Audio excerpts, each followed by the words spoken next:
함께 하나님의 말씀을 대하도록 하겠습니다. 민수기 14장 1절에서 12절 말씀입니다.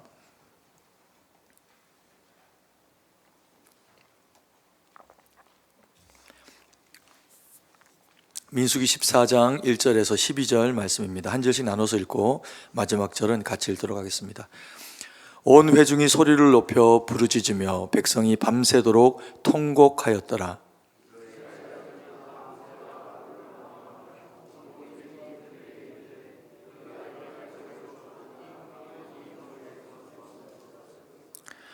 어찌하여 여호와가 우리를 그 땅으로 인도하여 칼에 쓰러지게 하려 하는가? 우리 처자가 사로잡히리니 애굽으로 돌아가는 것이 낫지 아니하랴.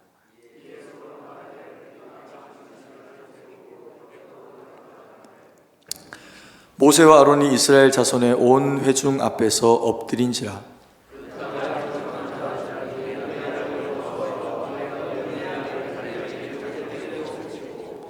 이스라엘 자손의 온 회중에게 말하여 이르되 우리가 두루 다니며 정탐한 땅은 심히 아름다운 땅이라.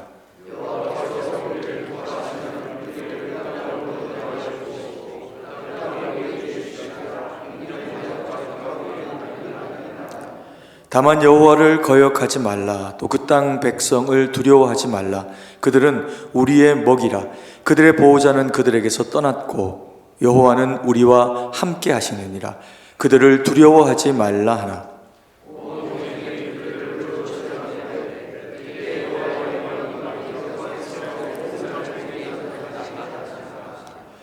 여호와께서 모세에게 이르시되 이 백성이 어느 때까지 나를 멸시하겠느냐? 내가 그들 중에 많은 이적을 행하였으나 어느 때까지 나를 믿지 아니하겠느냐? 내가 전염병으로 그들을 쳐서 멸하고 내게 그들보다 크고 강한 나라를 이루게 하리라. 아멘.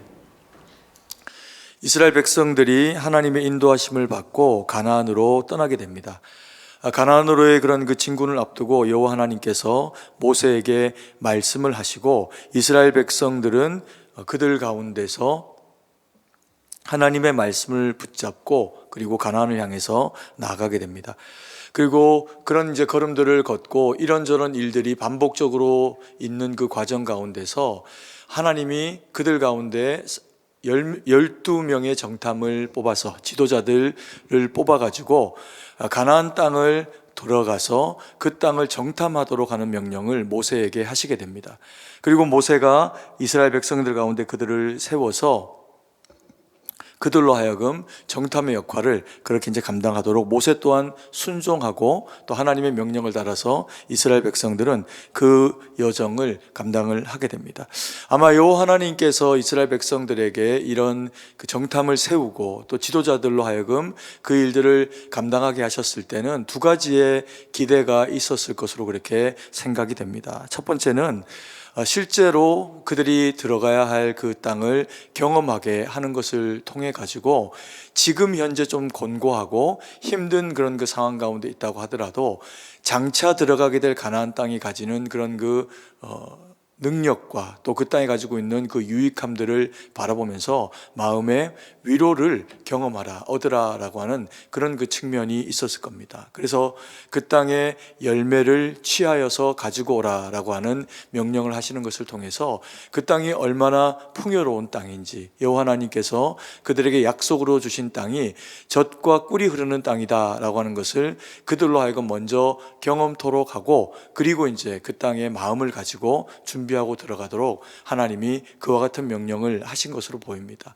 그리고 또 하나는 이들이 그렇다고 해서 들어가는 그 가나안이 들어가기만 하면 가나안 백성들이 다 죽어 쓰러지거나 아니면 다 쫓기워가는 그런 그 상황 가운데 있는 것이 아니라 이스라엘 백성들이 차지해야 될 이 가나안 땅에는 실제로 거대하고 또 성이 높고 또 그리고 그들 가운데서 힘 있는 사람들이 살아가고 있는 그와 같은 현실을 가지고 있던 땅이었기 때문에 곳곳에 그들이 살아가고 있는 땅의 지형과 또 그리고 성읍의 형태는 어떠한지, 성곽으로 둘러싸여져 있는지 아니면 그냥 성읍을 이루고 있는지 그러한 것들까지도 너희가 자세하게 보고 돌아오라 라고 하면서 장차 이 전쟁을 치러낼 때 이스라엘 백성들이 구체적으로 이 전쟁을 잘 준비하고 또 그래서 꼭 승리할 수 있도록 하나님께서 현실의 그 땅들을 먼저 한번 돌아보고 오라라고 하는 그런 이제 구체적 준비를 할 수 있도록 이제 그런 배려들을 하신 것으로 볼 수가 있습니다.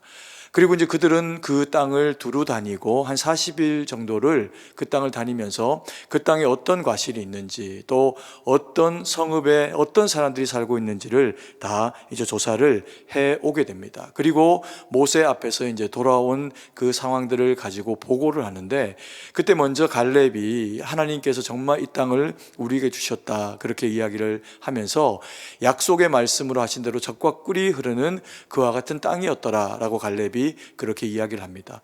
그랬더니 그 이야기를 들은 이제 사람들 중에서 12명의 점탐들 가운데서 여호수아와 갈렙을 제외한 나머지의 사람들이 한결같이 이야기를 하기는 그 땅이 그러한 땅인 것은 사실인데 그러나 그 땅은 삼키는 땅이라는 겁니다. 어떤 의미의 삼키는 땅일까요? 이스라엘 백성들이 살아가기에 현재 자기들이 그 땅을 차지하고 살아가기에는 이미 그 땅을 차지하고 살아가고 있는 사람들이 너무 강하다는 겁니다. 그래서 그들은 거인이고 자신들은 메뚜기와 같은 모습이다. 초라하기 그지없다라고 그렇게 스스로를 평가하면서 하나님의 신민인 자신들의 그런 그 입장을 한낱 정말 벌레와도 같은 그런 그 메뚜기와 같은 대상으로 전락을 시키게 됩니다. 이게 겸손의 표현이면은 하나님이 칭찬을 하셨겠지만 이것이 겸손의 표현이 아니라 하나님이 함께 하시는 사시는 여호와 하나님이 함께 하시는 이스라엘 백성의 모습을 버리고 그냥 어떤 민족 중에 하나인 초라하고 그지없는 그런 그 자기들의 모습에 대해서 스스로 고백해버리는 이제 그런 상황이 만들어지게 된 겁니다. 그러니까 그 이야기를 들은 나머지 백성들이 10명이 한 얘기와 그리고 또 두 사람 여호수아와 갈렙이 한 이야기 가운데 훨씬 더 현실적인 이야기로 들려지는 10명의 정탐들이 하는 이야기를 그 마음에 두게 됩니다. 그러면서 그들의 마음이 한결같이 무너지고 당연히 그들의 그 뽑은 백성의 지도자 가운데서 두 사람이 긍정적인 얘기를 하고 나머지 10사람이 부정적인 이야기를 더 많이 더 크게 이야기를 하니까 그 말씀을 이야기를 듣고 있는 백성들의 마음의 영향력은 당연히 10명이라고 하는 더 많은 사람들이 이야기하고 동의하고 있는 그 이야기의 내용에 그들의 마음을 동의시켜버리는 그런 이제 결과를 가지게 됩니다. 그러면서 그냥 우리가 두렵다, 힘들다 이렇게 하는 정도가 아니라 이스라엘 백성들이 보여주고 있는 모습은 뭐냐 하면 그래서 지금까지의 이 걸음을 걸어왔던 이 걸음에 대해서 회의적인 태도를 가지게 되면서 장관을 하나 세워가지고 하나님이 세우신 모세라고 하는 영적 지도자와 그리고 하나님의 말씀을 믿고 그리고 그래서 주신 하나님의 말씀에 반응하는 그런 그 말씀과 마음을 가지고 있는 여호수아와 갈렙을 돌로 쳐서 죽이고자 하는 그런 이제 모습 가운데로 나아가게 됩니다. 그러니까 여호와 하나님께서 이 회막 가운데 급히 등장하시면서 이들의 악하고 어리석은 그런 그 모습들을 잠깐 그렇게 잠재우시게 됩니다. 그리고는 하나님이 이 백성들이 이곳을 차지하고 들어가지 못할 것이다 라고 이야기하시면서 심지어는 이들을 다 흙으로 돌아가게 죽어 그렇게 전염병으로 멸하고 하나님께서 모세를 통해 갖고 새롭게 또 이제 민족을 구성해서 그리고 더 큰 민족을 이루어서 가나안 땅에 들어가게 하시겠다라고 하시는 그와 같은 이야기를 하시게 됩니다. 그야말로 이스라엘 백성들이 그 모든 숱한 어려움들과 또 힘겨움을 이겨내면서 홍해를 건너고 애굽을 이기고 그리고는 신광야에 들어와서 하나님의 약속의 땅을 받게 되는 그 모든 과정들이 무의미하게 되어지는 상황 가운데 놓이게 된 겁니다. 자신들에게 주어진 이 약속의 그 의미가 당장 자신들에게 하나님이 그냥 혹은 즉흥적으로 하신 그런 그 약속의 말씀이 아니라 아브라함을 통해 가지고 그들에게 허락하시면서 아브라함의 허리에서 난 자들이 받은 이 말씀을 따라 갖고 주신 약속이다라고 하는 것을 이들이 그 마음 가운데 두려움에게 승복당하고 마니까 어처구니 없이 이스라엘 백성이 될 수 없는 그런 그 상황 가운데 놓이게 되는 그런 그 어려움을 맞이하게 됐다는 겁니다. 이때 이스라엘 백성들이 완전히 멸망하게 되는데, 그것을 첫 번째로 가르마가주는 대상이 누구냐 하면 모세라고 하는 영적인 지도자입니다. 그가 하나님 앞에서 하나님이 칼을 빼어 전염병으로 이스라엘 백성들을 치려고 하시는 그와 같은 그 흥분된 모습을 잠시 가라앉히고, 그리고 또 하나님 앞에서 더 주님이 바람직한 그런 그 인도하심으로 이스라엘 백성들을 이끌어 가시도록 그렇게 이제 중재하는 역할을 보입니다. 이게 단순히 화나시고 중재하는 모습이 아니라 사실은 이 안에 더 깊은 의미가 있지만, 이거를 설명하는 것만으로도 오늘 이 시간들이 다 지나갈 수 있기 때문에 이 부분은 제가 다음에 나중에 또 말씀을 잠깐 드리고, 오늘은 이 말씀의 이제 핵심이 되어지는 여호수아를 통해서 이스라엘 백성들을 회복하신 하나님의 모습에 대해서 우리가 바라보고, 또 그리고 여호와 하나님의 이 진노하심 가운데 모두가 다 이제 심판 가운데로 들어가게 되는 이 어리석고 험한 상황 가운데서 여호수아가 그때 모세와 함께 갈렙과 함께 믿음의 눈을 바로 뜨고, 그리고 지혜로운 대처를 하는 것을 인해 가지고 비록 40년이라고 하는 광야의 이스라엘 백성들이 방황하게 되는 시간들을 보내기는 하지만, 그 대상들의 후손들이 다 가나안 땅으로 들어갈 수 있는 회복의 기회를 제시해 주게 됩니다. 그래서 우리가 오늘 이 여호수아를 통해서 때로는 우리가 우리의 그 모습 가운데 어리석음이 있고 또 불순종하고, 그래서 하나님이 우리를 탐탁히 여기지 않는 어떤 상황 가운데 때로 우리의 그 미숙함과 부족함이 우리를 그렇게 내몰게 되는 그때라도 정신을 바로 차리고 하나님이 우리를 다시 긍휼히 여기시며 우리를 세우시는 그 뜻을 발견하는 길이 어디에 있는지, 우리가 여호수아의 이야기를 통해서 그 부분을 우리가 점검하고 우리의 영적 상태를 돌아보며 하나님의 말씀과 뜻 가운데 바로 서는 저와 우리 사랑하시는 성도님들 되기를 간절히 소망합니다. 첫 번째로 여호수아가 이스라엘 백성들과 우리를 권면하고 있는 중요한 내용이 뭐냐면, 다만 여호와를 거역하지 말라라고 그렇게 요청하는 이야기를 우리가 보게 됩니다. 9절 말씀인데요, 같이 한번 읽습니다. 다만 여호와를 거역하지는 말라. 또 그 땅 백성을 두려워하지 말라. 그들은 우리의 먹이라. 그들의 보호자는 그들에게서 떠났고 여호와는 우리와 함께 하시느니라. 그들을 두려워하지 말라 하나. 여호수아는 문제를 만들고 문제 속에 갇혀버린 이스라엘 백성들에게 다시금 하나님 앞에 바로 세워지는 해법을 제시하고 있습니다. 이스라엘 백성들이 10명의 정탐들이 한결같이 이야기해서 이스라엘 백성들 전체의 마음이 녹아버린 이야기는 부정적인 이야기입니다. 그런데 우리가 이 말씀을 통해 가지고 가끔씩 때로는 부정적인 이야기를 하지 말라, 부정적인 이야기가 가지고 있는 그 힘에 대한 이야기로 이 부분들을 바라보는 그런 이제 경우들이 있습니다. 그런데 단순히 우리가 부정적인 이야기가 그냥 그것이 나쁜 것이다 라고 하는 이야기가 아니라, 부정적인 이야기가 어떤 맥락에서 부정적인 이야기일 때 이게 우리가 경계해야 되는 이야기인가 라고 하는 것을 우리로 하여금 바라보게 만들어주죠. 때로는 우리가 부정적인 것이라고 하면 어떤 상황에 대해서 긍정적인 해석을 하지 않는 것입니다. 그런데 그렇다고 해가지고 부정적인 생각을 하는 것이 100% 그러면 무조건 잘못되고 나쁜 생각인가? 그게 아니라 부정적인 시각으로 어떤 것들을 바라보는 것은 무언가를 하기로 한 그 결정의 또 다른 이면으로 그 상황들을 점검하고 바라보면서 이 일이 진짜 바람직한 일인가 아닌가를 되짚어 볼 수 있는 점검하는 기회가 될 수도 있습니다. 그래서 이 부정적인 시각이라고 하는 것을 무조건 나쁜 것이다 라고 그렇게 볼 수는 없습니다. 그러면 오늘 이 부정적인 이야기라고 하는 것이 왜 하나님의 편에서 이토록 이것이 엄중한 대가를 지불해야 되는 일이 되고, 그리고 이스라엘 백성들은 입에도 담거나 꺼내지 말아야 하는 그런 그 부정적인 이야기였을 수가 있을까요? 이것은 다른 것이 아니고 하나님의 말씀에 대한 반응이기 때문에 그렇습니다. 그냥 단순히 어떤 상황에 대한 이해로 이거는 부정적인 것이다, 이건 하지 않는 것이 좋겠다, 이렇게 하는 것이 아니라 하나님이 말씀하신 어떤 이스라엘 백성들 향한 목적과 계획, 그 뜻에 대해서 반하는 생각들을 가지고 또 그것을 거역하는 태도를 보이는 것이 잘못됐다는 거죠. 하나님이 말씀하시면 그 말씀에 대해서 이스라엘 백성들이 보여야 되는 그런 그 모습은 한결같이 순종으로 일관하는 그런 그 모습을 나타내 보여야 한다는 겁니다. 그래서 이 말씀은 다른 표현으로 하면 다만 여호와를 거역하지 말라라고 하는 이 표현은 하나님의 말씀에 어떻게 해라? 순종해라 라고 하는 말씀입니다.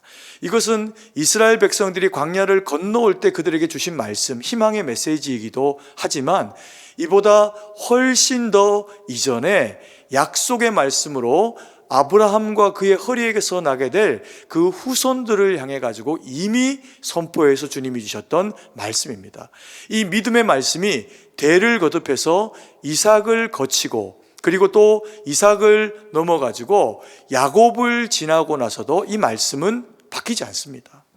그래서 야곱의 무리가, 야곱의 허리에서 난 자들이 한 75명 정도가 애굽 땅 가운데 들어가게 되었을 때에도 그 가운데 믿음의 사람이었던 요셉은 그의 생명이 다해갈 때 이스라엘 백성들 후손들에게 약속하라 합니다. 무엇을요? 자기의 백골을 가지고 가나안 땅으로 나가라는 거죠.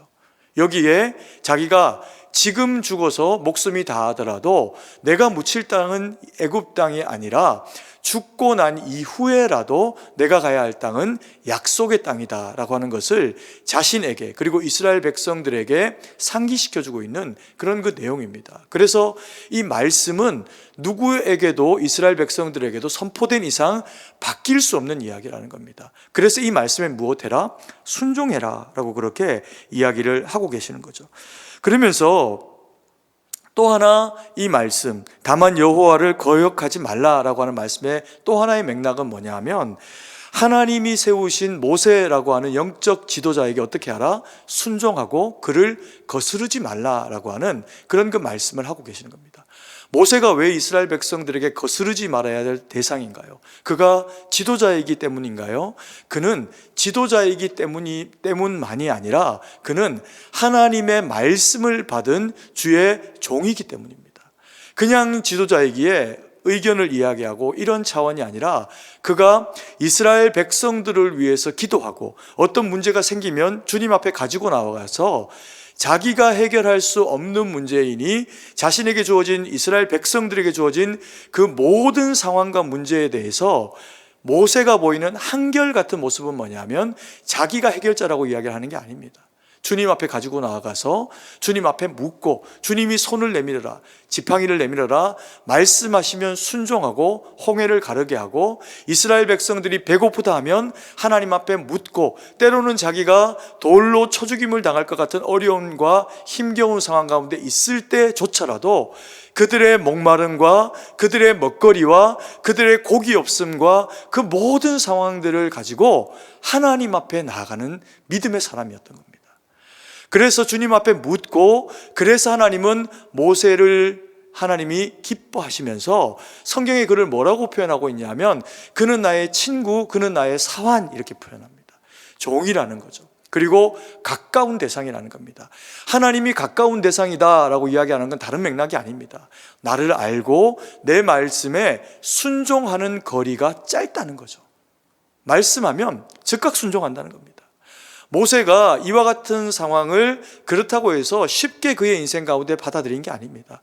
그가 그저 배운 하나님의 말씀과 이스라엘 백성으로서의 구별되어진 어떤 자긍심을 가지고 그가 이스라엘 백성들에게 스스로 구원자로 자처하며 갔다가 살인자가 되고 그리고 도망자가 된 세월을 겪습니다. 하나님의 말씀에 기울이지 못하고 스스로 결정하여 움직인 모습을 보인 거죠. 그리고 광야 40년을 하나님 앞에서 그렇게 살아갑니다. 그리고 그가 자기의 삶을 40년 더하기 40년, 80년의 세월로 살아가고 난 이후에 그가 결정적으로 바뀌게 된 그 계기는 뭐냐 하면 불로 광야에서 세우시면서 말씀하시는 하나님을 만난 겁니다. 그리고 자신에게 역사하시고 자신을 통해서 이스라엘 백성들에게 말씀하시거나 바로에게 말씀을 하시면 그 일들을 반드시 이루시는 하나님을 경험을 한 겁니다.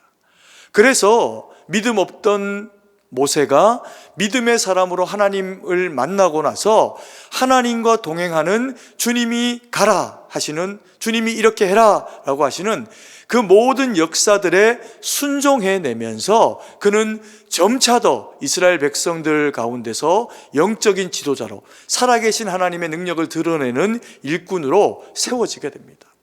그런데 그런 모세를 이스라엘 백성들이 못하고 있는 겁니까? 거절하고 있는 겁니다. 이것은 단순히 모세를 거절하는 게 아니라 하나님의 말씀을 거절하기 때문에 하나님의 말씀을 선포하는 모세를 거절하고 있는 겁니다. 그러니까 하나님이 대노하신 겁니다. 모세를 거절하고 모세를 치려고 하고, 그리고 모세를 통해서 주었던 좌로도 우로도 치우치지 말아야 되는 하나님의 말씀을 그들이 흙덩이처럼, 부스러기처럼 받아들이지 않고 그렇게 무시하니 하나님이 이스라엘 백성들을 다 멸해버리겠다라고 그렇게 말씀을 하시고 계시는 겁니다. 그래서 이스라엘 백성들에게 하나님이 명령하시면서 다시금 모세를 통해서 주시는 그 말씀을 붙잡고 그들이 세워지게 될 때 이들에게 다시금 말씀을 붙잡고 서는 기회를 허락을 하시는 거죠. 그래서 말씀이 중요하고요, 말씀을 받는 것이 중요합니다. 여러분, 우리가 구약을 살아가는 성도나 신약을 살아가는 성도가 이것에서 차이가 있을까요? 단 1%의 차이도 없습니다. 구약의 백성들, 예수님을 만나지 못했던 그들도 말씀이 육신이 되어 오신 주님을 만나기 이전에 선지자를 통해서, 제사장을 통해서, 또 그리고 때로는 친히 말씀하시는 여호와 하나님의 음성에 귀를 기울이면서 그들이 순종하며 살아옵니다. 그것에 대해서 반하고 순종하지 못하고 어리석은 선택을 하게 될 때 이스라엘 백성들은 무너지고 결국에는 바벨론으로 또 아수르에서 완전히 초토화되어지는 그런 그 어려운 상황을 맞이하게 됩니다. 하나님의 말씀을 듣고 순종함을 버렸기 때문입니다. 신약의 시대는 어떠나요? 예수님이 그것을 여시면서 말씀이 육신이 되어 오신 주님이 그 일들을 이스라엘 백성들 가운데 선포하실 때 그 말씀이 하나도 땅에 떨어지지 않게 하십니다. 그리고 주님은 여호와 하나님의 그 말씀에 100% 순종하시면서 십자가로 우리의 구원을 이루십니다. 그리고 우리에게 말씀하시기를 성령 하나님의 그런 그 은혜가 우리 가운데 임하실 것이다 말씀하십니다. 그리고 이 신약의 시대에는 성령의 감화 감동으로 하나님의 선포되어진 완벽한 완전한 성경을 붙잡고 그것으로 살도록 하나님이 우리에게 말씀하십니다. 그래서요, 그 시절이나 지금이나 말씀이 중요한 겁니다. 제가 선지자는 아니지만 저는 100% 확신합니다. 무엇을 확신할까요? 하나님이 여러분들을 위해서 승동교를 위해 가지고 저를 준비하시고, 때로는 인생에 이것저것을 경험하게 하시고, 또 이것을 배우고 저것을 배우면서 승동교회를 섬기게 하기 위해서 준비하시고 저를 여기에 보내셨다는 겁니다. 아멘이십니까? 이것에 동의가 반드시 되셔야 됩니다. 그래서 주님이 주시는 말씀이 저를 통해서 성도님들에게 우리 교회에 선포되어지게 될 때 그 말씀을 붙잡고 그리고 그 말씀으로 살아내면 놀랍게 역사하시는 하나님의 그 은혜를 저와 여러분들 사이에 경험하게 하시는 겁니다. 때로는 전하기 부담스러운 말씀을 주실 때도 있습니다.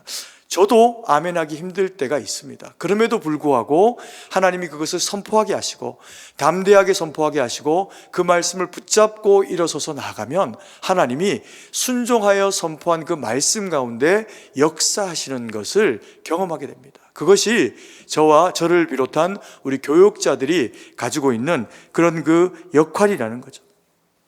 우리는요 다 흙덩이입니다. 아담만 흙덩이가 아니라 우리 모두가 흙덩이입니다. 그런데 그 흙덩이로 하여금 빚어서 하나님의 성령이 그 가운데 임재하시면서 살아있는 생명으로서 우리가 짐승들과 구별되어지는 대상이 되게 하셨을 때 우리에게 주어지는 가장 큰 특징은요, 그들은 말씀을 받을 수가 없는데 우리는 말씀을 받는 대상이 되게 하셨습니다.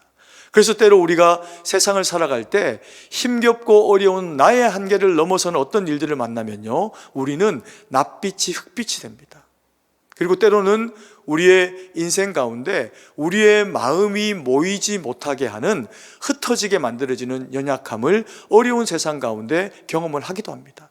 근데 이때 하나님의 말씀이 주어지면요, 힘들고 어려운데 당장은 하나님의 어떤 그런 그 역사하심이 눈에 보이지도 않는데, 그래서 여전히 아프고 여전히 힘겹고 여전히 어려운 현실의 문제들을 여전히 내가 짊어지고 살아가고 있는데 주님이 말씀하시면서 우리의 심령 가운데 내가 너를 사랑한다, 놀라지도 두려워하지도 마라, 내가 너의 하나님 됨 아니냐, 내가 너를 붙잡고 있다, 나의 이 의로운 손으로 너와 함께하고 있다, 약속하실 때가 있습니다. 그러면 그 말씀을 어떻게 합니까? 붙잡아야 한다는, 순종해야 한다는 겁니다. 여러분, 이 일은 목회자들에게만 주어지는 일이 아닙니다. 경우에 따라서는요, 가정의 영적인 가장에게, 신앙의 신실한 아버지에게, 때로는 자녀가 마음이 무너지고 내가 이렇게 해서 뭘 할 수 있을까? 그럴 때 기도하는 아버지의, 기도하는 어머니의, 그래서 자녀를 위해서 한마디 던져주는 그 말이 하나님의 말씀처럼 자녀의 심중에 잘 박힌 목과 같이 박히게 됩니다. 그래서 아멘 하면요, 하나님이 일하세요. 때로는 부모님이 아니어도, 때로는 자녀들 가운데 하나님의 그 말씀에 붙잡힌 자녀들이 때로 인생에 혼비백산할 수밖에 없는 어떤 상황이 어려움이 있을 때 부모라고 그걸 다 이겨내는 게 아니라 흙덩이라 마음이 부서질 때가 있습니다. 내려앉을 때가 있습니다. 그때 자녀라도, 어린 아이라도, 코 흘리게라도 주님이 주신 말씀 붙잡고 아빠, 엄마 힘내요, 하나님이 함께 하시잖아요.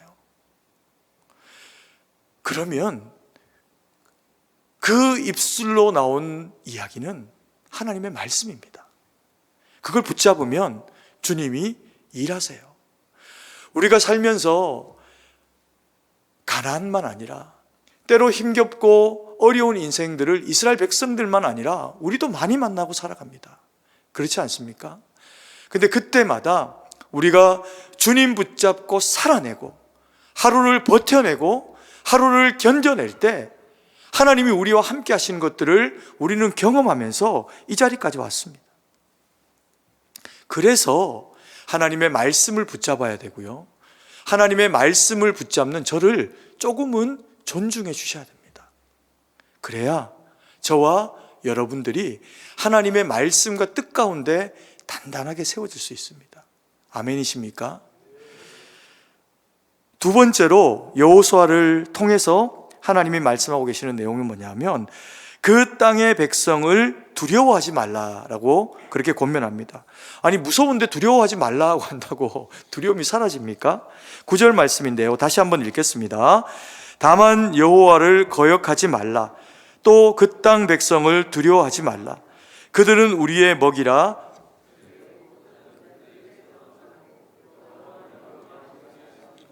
그들을 두려워하지 말라 하나. 여호수아는 이 짧은 이야기의 앞과 뒤를 그들을 두려워하지 말아라 라고 그렇게 이야기를 하고 있습니다. 여러분, 두려움이라고 하는 게 무언가요? 어떤 상황에 대한 인식입니다. 그죠? 내가 처해 있는 이 환경, 그리고 내가 바라보는 어떤 상황에 대해서 바라보니 이게 내 마음의 인식으로 감정이 어떻다? 이게 무섭다, 두렵다라고 하는 생각을 가지도록 만든다는 겁니다. 이것 자체는 죄가 아닙니다. 근데 이 두려움이 우리의 마음에서 자리를 잡고 하나님의 말씀이, 선포된 말씀이 들리지 않거나 무력하게 만들어지면 이것을 하나님은 죄라고 여기십니다. 우리가 어떤 특정한 일을 잘못하는 경우도 그것이 죄지만 그 행위가 나타나기 이전에 마음 가운데서 이미 하나님의 말씀이 지워지게 되는 어떤 상황을 우리의 마음에서 확정하게 된다면 우리의 그 마음을 하나님이 죄다라고 그렇게 평가를 하시게 된다는 거죠. 우리가 이것이 확정되어지기 전에 우리의 마음 가운데서 우리의 상황에 대한 점검을 하는 이 두려움이라고 하는 것은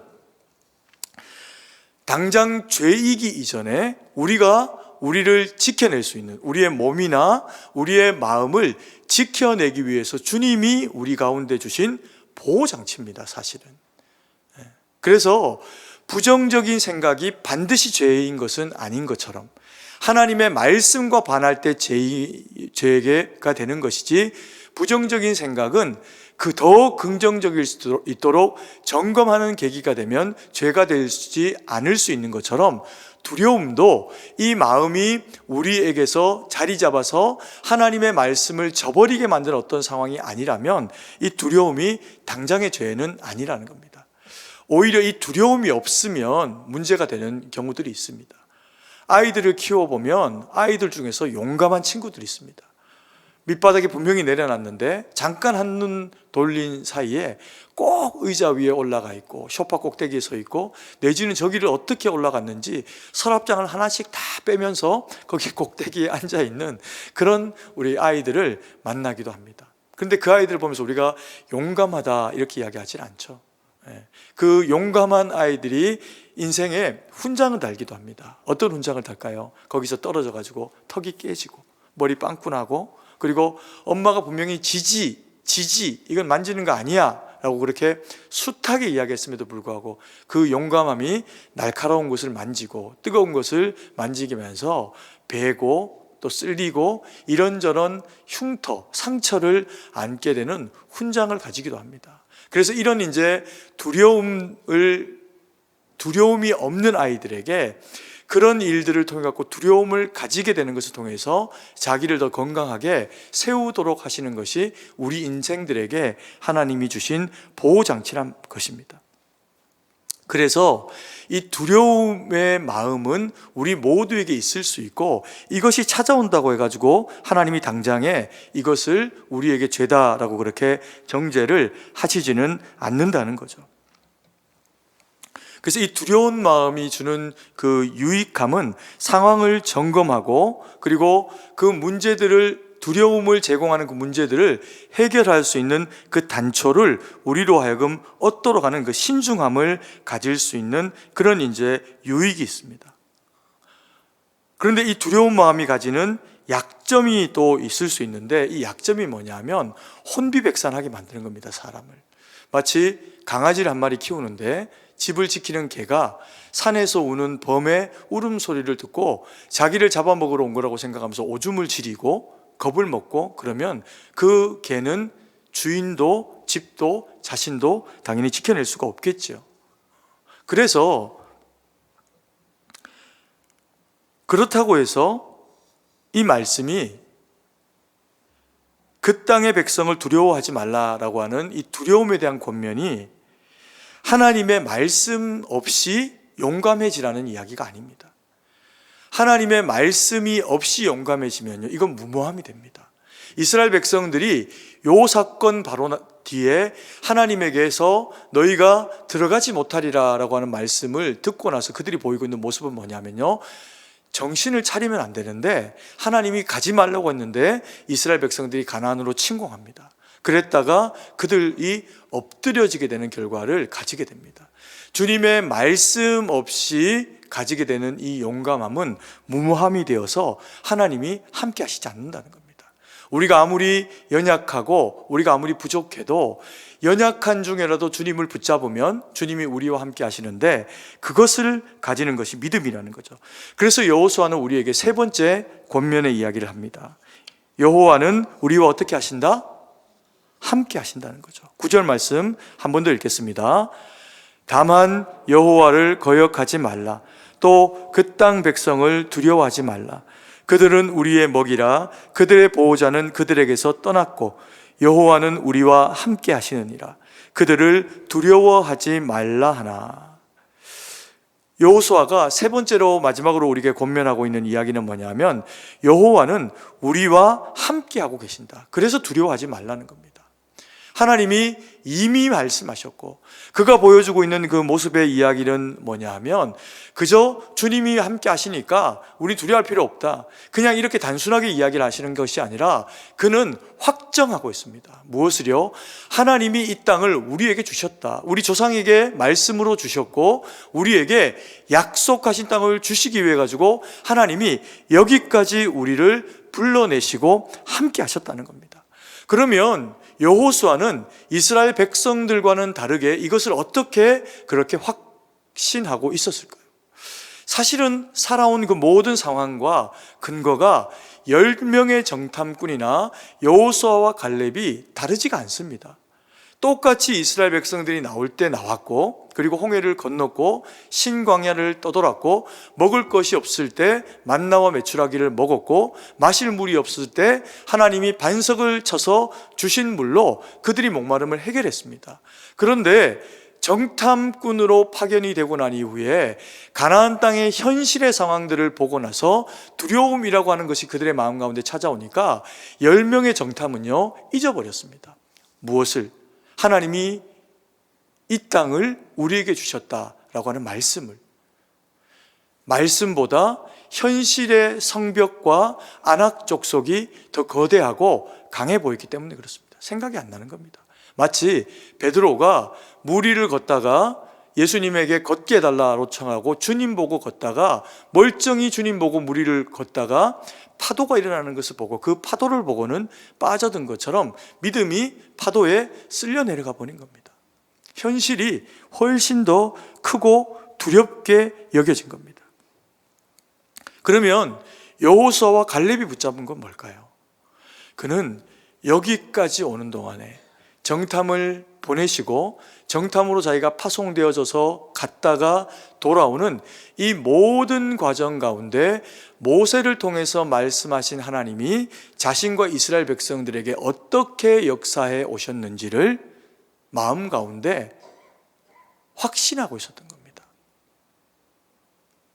어제도 오늘도 만나와 메추라기로 이스라엘 백성들을 먹이신 하나님, 홍해를 건너게 하신 하나님이 만나와 메추라기를 주셨고 만나와 메추라기를 주신 하나님이 자신들을 정탐으로 가나안으로 파송하셨고 그리고 돌아와서 보고하고 있는 이 보고의 내용을 받으시는 분도 여호와 하나님이시라는 것을 여호수아와 갈렙은 확신하고 있습니다. 그래서 그는 이스라엘 백성들을 권면하는 거예요. 뭐라고? 여호와 하나님이 우리와 어떻게 하고 계시다? 함께 하고 계시다. 심지어 40일 광야를 걷는 동안에 40일 동안에 가나안을 정탐하는 동안에 그들은 한결같이 먹고 있던 만나와 메추라기를 못 먹었을 겁니다. 하나님이 명령하셔서 보내신 그 땅의 포도나무의 열매와 그 땅의 먹거리로 배를 채우면서 그 땅을 정탐하고 다니느라 그 가나안 땅에는 내리지 않는 만나와 메추라기를 먹지 못했겠죠. 그러나 그들은 이후에 이스라엘 백성들이 들어와서 그리고 살아가게 될 땅에 만나와 메추라기가 없어져도 약속으로 하나님이 주신 이 과실과 포도와 그래서 거기에 그 모든 먹거리를 만나와 메추라기로 하나님이 채우신 것처럼 자신들을 채워온다라고 하는 것을 여호수아와 갈렙은 확신합니다.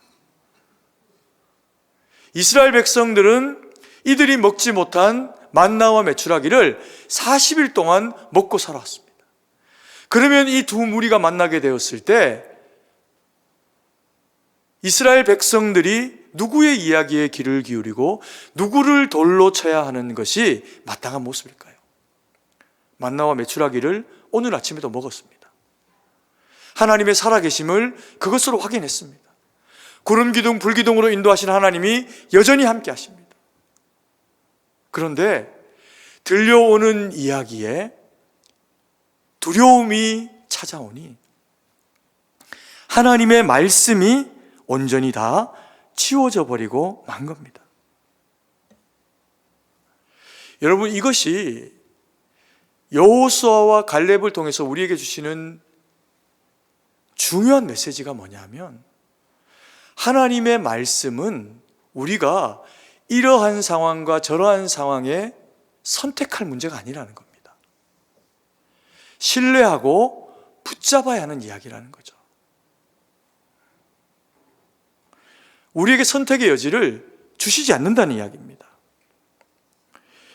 여러분, 우리의 인생 가운데 때로 살아가다 보면요, 힘겹고 어려운 상황들이 찾아옵니다. 목사인 저에게도 찾아오고 우리 성도님들 가운데도 찾아올 수 있습니다. 근데 그때 우리가 이 문제를 첫 번째로 모세와 여호수아와 갈렙이 보여주고 있는 것, 근본 하나님을 붙잡고, 그리고 주님 앞에 서는 것, 우리의 나약함과 우리의 심령의 떨림을 하나님의 말씀을 사모함으로 채우고, 그리고 그것을 주님 앞에 가지고 나와서 우리의 그 모든 현실이 가지고 있는 나약함과 힘겨움을 주님 앞에 의탁하고, 그래서 구하고 찾으면 하나님이 거기에 역사하시고 함께 하신다는 그 믿음을 가지고 주님 앞에 나가는 겁니다. 여러분, 여호수아가 갈렙이 안 무서웠을까요? 이때 여호수아는 젊습니다. 그나마 젊습니다. 그래서 더 용감해가지고 이런 얘기를 했을까요? 성경 그렇게 기록하고 있지 않습니다. 시간이 좀 지납니다.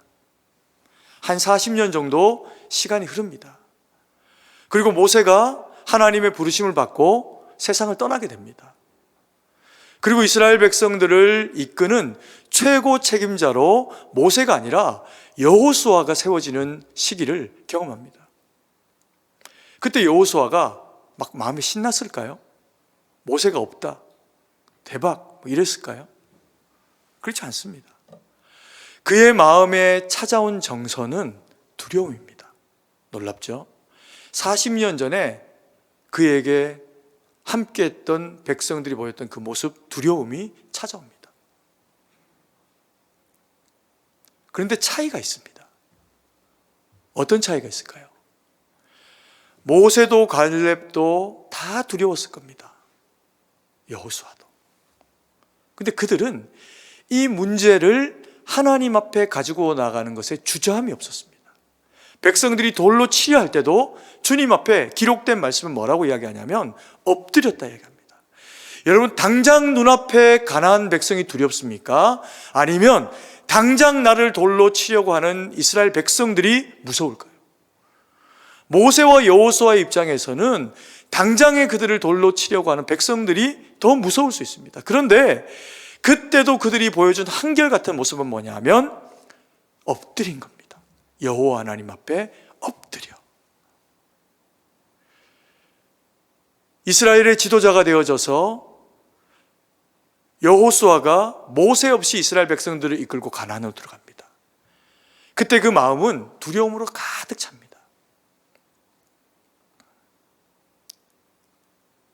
그때 하나님이 그런 여호수아에게 이렇게 말씀하십니다. 여호수아서 1장 3절 말씀부터인데요, 한 절씩 같이 한번 읽겠습니다. 내가 모세에게 말한 바와 같이 너희 발바닥으로 밟는 모두 내가 너희에게 주었노니 곧 광야와 이 레바논에서부터 큰 강 곧 유브라데 강까지 해쪽 속의 온 땅과 또 해지는 쪽 대해까지 너희의 영토가 되리라. 바뀌었습니까? 안 바뀌었습니까? 바뀌지 않았습니다. 약속이 이제 현실이 되는 지경을 눈앞에 두고 있습니다. 5절 말씀이 있습니다. 5절부터 있습니다. 내 평생에 너를 능히 대적할 자가 없으리니 내가 모세와 함께 있던 것 같이 너와 함께 있을 것임이라. 내가 너를 떠나지 아니하며 버리지 아니하리니 강하고 담대하라. 너는 내가 그들의 조상에게 맹세하여 그들에게 주리라 한 땅을 이 백성에게 차지하게 하리라. 오직 강하고 극히 담대하여 나의 종 모세가 내게 명령한 그 율법을 다 지켜 행하고 우로나 좌로나 치우치지 말라. 그리하면 어디로 가든지 형통하리니 이 율법책을 내 입에서 떠나지 말게 하며 주야로 그것을 묵상하여 그 안에 기록된 대로 다 지켜 행하라. 그리하면 내 길이 평탄하게 될 것이며 내가 형통하리라. 내가 내게 명령한 것이 아니냐. 강하고 담대하라. 두려워하지 말며 놀라지 말라. 내가 어디로 가든지 내 하나님 여호와가 너와 함께 하시느니라. 아멘이십니까? 성경은 이야기합니다. 여호수아가 용감한 자가 아니다. 갈렙이 두려움이 없는 자가 아니다. 그들을 두렵고 아낙 자손을 보았고 가나안으로 들어가서 전쟁을 눈앞에 두고 있을 때 내가 죽으면 어떡하지? 내 자녀와 내 자식들과 그리고 이 백성들이 무너지면 어떡하지? 지도자에게 당연히 찾아오는 마음은 그들을 거느리는 자로서의 책임감 때문에 주어지는 두려움의 마음입니다. 그래서 오늘 여호수아에게 하나님 말씀하십니다. 두려워하지 마라. 내가 너와 함께하고 있다. 강하고 담대하라. 두렵지도 않은 여호수아에게 이 말씀을 하실 이유가 있을까요? 없습니다. 여호수아가 책임감 때문에, 현실 때문에 두려울 때 그에게 주신 말씀이 그래서 나를 붙잡아라. 좌로나 우로나 치우치지 말고 너와 함께하고 있는 나를 붙잡아라 말씀하시면서 주님이 그와 함께 하신다. 내가 너와 함께하니 너는 담대해라. 내가 너와 함께하니 너는 강하여라. 그렇게 여호수아에게, 우리에게 말씀하고 계신다는 겁니다. 여러분, 체질적으로 겁쟁이십니까? 괜찮습니다. 오히려 체질적으로 남보다 좀 담대하십니까? 두려워해야 합니다. 하나님은 우리가 두려워하는 그 두려움과 그래서 주님을 붙잡고자 하는 그 믿음의 용감함, 그 사이에서 일하십니다. 우리의 성향을 따라, 캐릭터를 따라 일하시는 것이 아니라 어떠한 상황과 상태이든 담대하든 담대하지 못하든 주님 붙잡고 나아가길 원하는 그 마음을 가진 자를 통해서 하나님은 나와 함께하는 자, 그리고 주의 기쁨이 되어드리기를 원하는 자, 그와 동행하시면서 역사하신다는 겁니다. 말씀을 정리하면 이렇습니다. 상황보다, 파도보다 더 큰 주님을 신뢰하는 믿음이 우리 가운데 있어야 됩니다. 영적 지도자로 세운 저와 또 그리고 교육자들, 리더들을 존중하고 신뢰하면서 함께 하나님이 주신 말씀으로 지어져 가려고 몸부림해야 됩니다. 그리고 세 번째, 주님이 나와 함께 하고 계시다. 내가 아무리 두려워도, 아무리 어려운 상황 가운데 있어도 나를 사랑하시는 하나님은 나와 함께 하고 계시다. 그것을 말씀으로 붙잡고 기도하면서 주님 앞에 그 모든 두려움의 상황과 문제들을 올려놓고 나갈 때 주님이 우리와 더불어 어떻게 하신다? 함께 하신다. 그래서 우리에게 주시는 단어, 선물이 무엇이다? 내가 너와 항상 함께 하리라. 이 말씀으로 좌로나 우로나 치우치지 말고 행하라. 그러면 내가 너를 어떻게 하겠다? 형통하게 하시겠다. 그 형통이 저와 우리 성도님들을 주장하시는 믿음의 삶이 되기를 간절히 소망합니다. 이제 우리 찬양하며 하나님 앞에 기도하며 나갈 텐데요, 하나님은 너를 지키는 자, 우리를 지키시는 자라는 겁니다. 하나님이 우리를 왜 지키실까요? 사랑하시는 거죠. 우리가 왜 그래서 두려워하지 말아야 할까요? 주님이 우리를 지키시고 우리가 주님의 사랑받는 자이니 그것을 믿으라는 겁니다. 두려움이 없어서가 아니라, 간땡이가 부어서가 아니라 하나님이 말씀하시니 그 말씀 붙잡고 우리를 사랑하시는 성령 하나님이 말씀을 주시고 동행하시니, 그래서 그 말씀, 그 주님 붙잡고 나아가면 주님이 우리를 지키시고 함께 하신다는 겁니다. 이 시간 찬양하고 그리고 주님 앞에 기도하며 나아가길 원합니다.